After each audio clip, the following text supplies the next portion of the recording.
Salve discipuli. My name is David Arthur Steele, and this is Dead Languages Alive.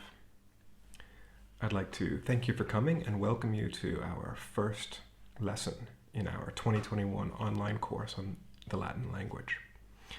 Today's topic is going to be a linguistic and historic introduction to the Latin language. If this doesn't interest you, if this isn't something that you'd like to know, feel free to move on to the next topic where we dive into the language itself. The material covered here will not hinder you from learning the language in any way. It's just a bunch of background information, so you know a little bit more about the language that it is that we'll be talking about over the next year. So, starting off, you've probably heard it several times, maybe again and again, that Latin is a dead language. I know every time that I talk to people about, oh yeah, I teach Latin, they go, why? It's a dead language. And in a certain sense, this is correct. Linguistically speaking, it is a dead language in that it has no native speakers left. Right? There's just no children born today will learn Latin as their primary language. That is a fact. But in many ways, the classics community wants to, we like to emphasize the fact that in some ways this is different than other languages that have died out. And linguistically, we're saying it's a dead language, but it's not an extinct language. There are still people using Latin regularly today. One major use of Latin today is not the classical Latin that we'll be learning in this class, not the ecclesiastical Latin that we'll also be learning, but the vulgar Latin, the Latin of the masses, the people, the uneducated.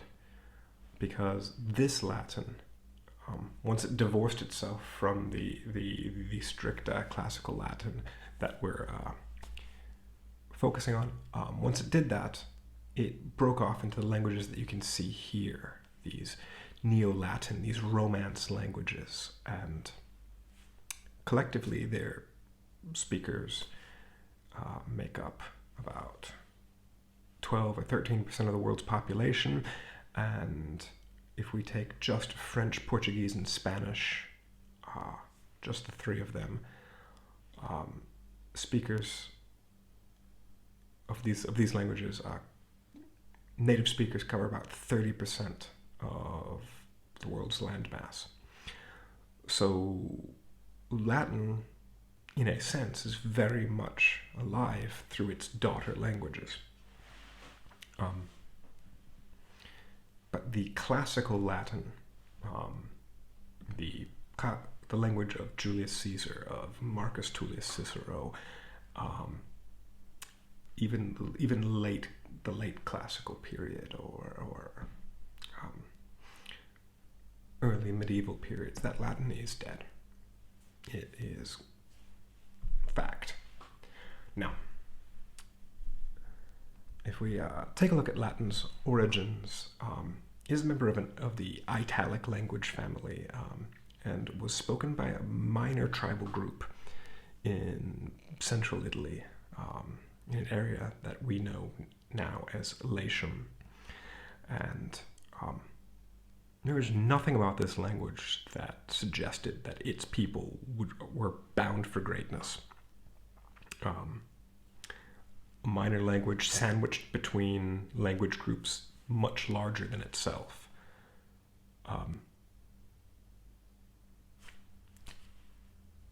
What happened is the Romans, from their central city of Roma, they managed to grow into a regional, then peninsular power, followed by a world power. They grew, and as they did so, their language came with them and became as influential as they did. All right. Well, how influential did Latin become? Well, of all of the members of the Italic languages, of all those languages that Latin fought with in its very beginning for dominance, the only Italic languages that exist today are from Latin. All of the other Italic languages have gone extinct. Right. Latin may be dead, but its competitors are extinct. So that's something.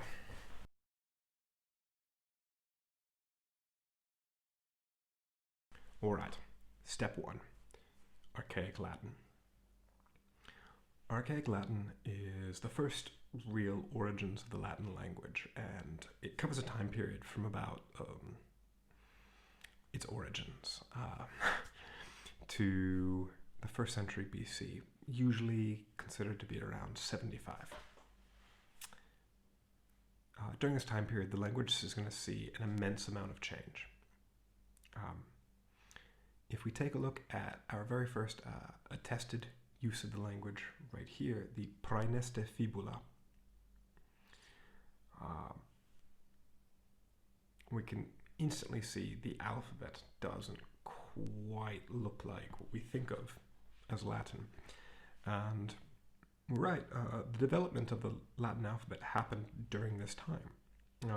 At the writing of this document, Latin was still written using a borrowed alphabet, and it would later come to develop and adapt this alphabet into the 25-letter alphabet that we know.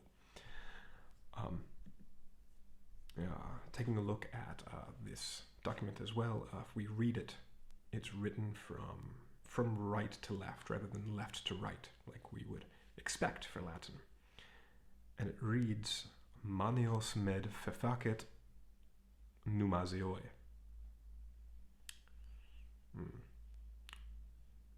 Okay. Manios med fefacet numazioi. People who know both classical Latin and ancient Greek are going to see there's a lot of features of classical Greek in this inscription that we wouldn't expect to see in Latin. Fefaced has a duplicated f in its tense. Classical Latin is going to change this to manios me fecit numerio. So not only do we have some changes to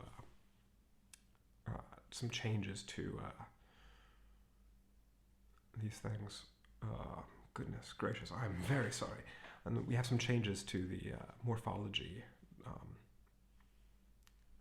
but we have this med to me switch. Okay, that is going to be an example of archaic Latin, right? They're going to maybe use a different alphabet.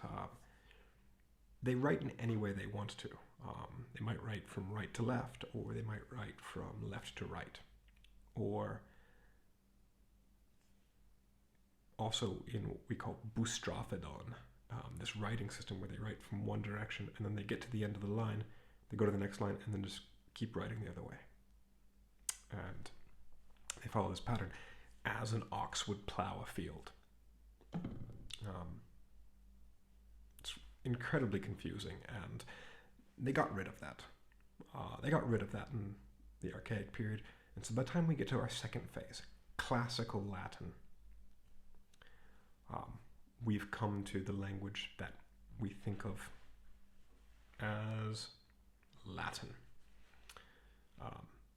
This is the language of Caesar, of Cicero, of Ovid, of Virgil.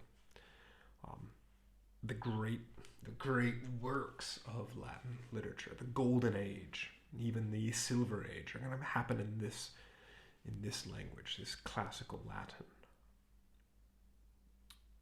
it is fairly codified at this point, and we're going to keep going back to these texts, to these greats as kind of an example to hold up the language, and this becomes a way for the language to kind of center itself and keep the changes there. They've got a culture, and now they've got this body of literature that they go to, and we have later grammarian texts where they are writing, this is the correct way to speak, this is the correct way to write. Okay, classical Latin has arrived, and it begins in this first century BC, and it's going to follow its classical era until we move on to what we consider late Latin. And the date between this is between classical and late Latin could be considered a little bit arbitrary. It's clearly going to happen before the fall of Rome, before Odoacer deposes the emperor. So, this late Latin period is when we're going to start to see elements of the vulgar language appearing in written texts more frequently. And this late Latin is going to blend into medieval Latin, where people are trying to keep the Latin language, and in many cases, once they realize they're speaking, what they speak is a separate language and the language that they're writing, we see some interesting things where they're writing these bilingual documents. Right, they might have a court case where the legal documentation is written in Latin, but the depositions are written in their local dialect. And, well, these Latin texts are going to develop in that the local dialect peeks in a little bit more. Pierre Abelard's Life of My Calamities of My Life, a history of my calamities. Oh my goodness. Yeah. So Abelard's autobiography uses a number of features that would not appear in classical Latin. Something like, right here, the demonstrative pronoun ile being used as an article. Right, that man, meaning the man, which is what we're gonna see that morph into the use of the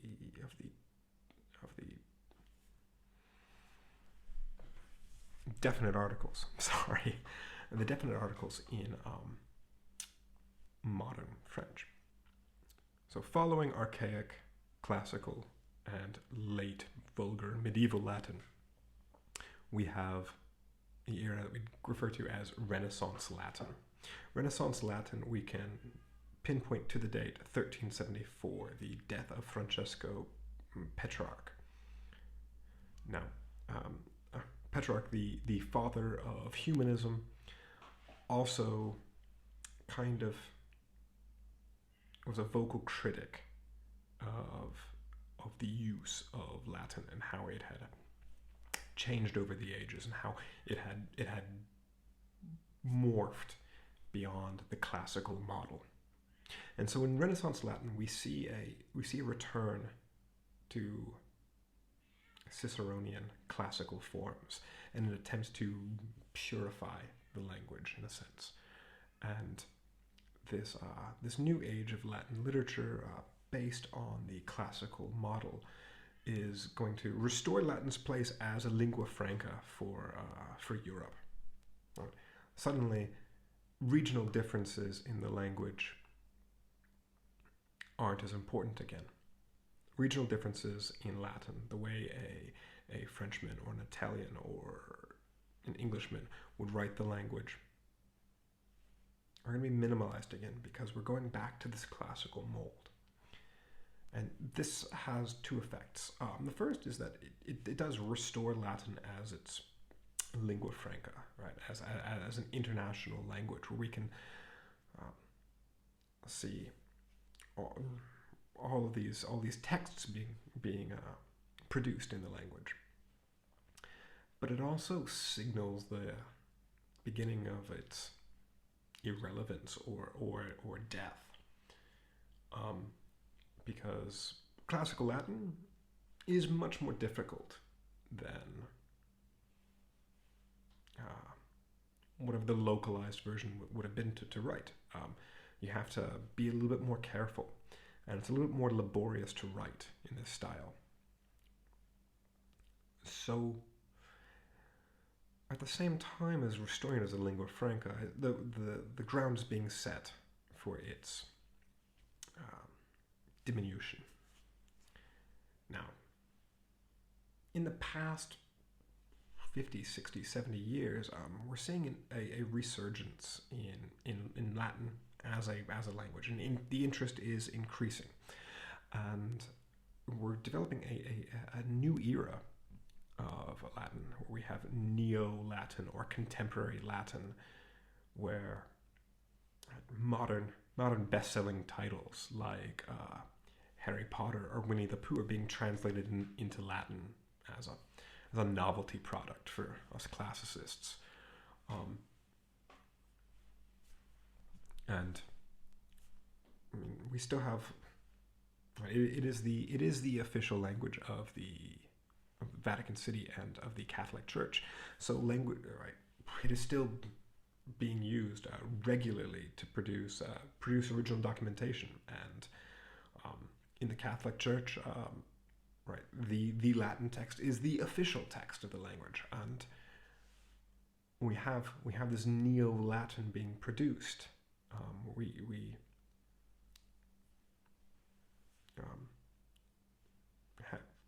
have all this new language being produced that is it's Latin. It's based on the classical mold. We just can't call it Renaissance Latin so much anymore. And there we go. So we can break Latin into these 5 phases, right? We have archaic, classical, vulgar or medieval or late Latin, Renaissance Latin, and Neo-Latin. Now, if you think I've left out ecclesiastical Latin, I haven't. It's not an intentional slight in any way. But the use of Latin within the Catholic Church and other churches throughout the world that use other Latin churches use the language have mirrored this exact phasing. So they are right. Any text written in Latin, whether it is religious or not, is still going to follow along the same general patterns, the same general areas of these same classifications.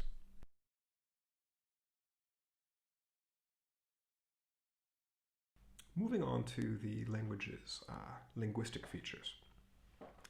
As a member of the Indo-European family of languages, it's of little surprise that Latin has a rich inflectional system, meaning that to display certain grammatical information, the forms of the word changes slightly. We can contrast this with Sino-Tibetan languages like modern standard Chinese, where we use additional particles added to the word to differentiate in some way. Right? The word for I in Chinese, 我, becomes 我们 by adding a pluralizing vowel, not a vowel, a pluralizing syllable onto the word. Ta, he, ta men, they. It's the same for both 我 and ta. Latin doesn't do this way. We don't just add a pluralizing feature onto the words. The words have a series of endings that change. So it could be similar to the English, right? House and houses, or boy, boys. But it goes one further than that. Latin inflection will also change its endings based on its use in the sentence. And if I were to say, the girl loves the boy, and I love the girl, in English, both of them appear girl. There's no change, right? We're not pluralizing it. We're not making two girls. We've only got one girl. The girl loves the boy, and I love the girl. In Latin, we'll change the ending of girl for the sole purpose of telling the difference between she's the one doing the action and she's the one receiving the action. This inflection is we're going to call grammatic case. It just tells the noun's use in a sentence. Don't worry too much about that. Don't worry too much about that. We'll get to it, and hopefully we can put that in a way that isn't so scary. Right. Those of you guys who have studied Latin before or seen it on movies like Dead Poets Society might be expecting that. These scary lists that you're going to have to memorize. You must memorize. At some point in your life, in the Latin language, you'll need to know that list. But that's not what learning Latin is. Learning Latin is not just these lists. There's a lot more to it than that. And really, this is a minor feature. But it is an important feature to differentiate the Latin and the English languages, because English's inflectional system has largely been lost over time. Right? It appears in words like who, whose, and whom. Right? I am the person who is teaching this class. For whom am I making this class? I'm making it for you. Whose class is it? Well, it's our class. And if we can think of Latin in this sense, that we've got these endings that can give us a lot of information, it allows Latin to be pretty compact. Right? In English, we must say who it is that doesn't matter. I love, or you love. In Latin, it's unnecessary. And because it's built into the verb itself and its ending, in its inflectional structure, the subject, this I or you, who it is that does it, is completely unnecessary. It can be added for reasons, for stylistic or emphatic reasons, but it is not required for purposes of understanding.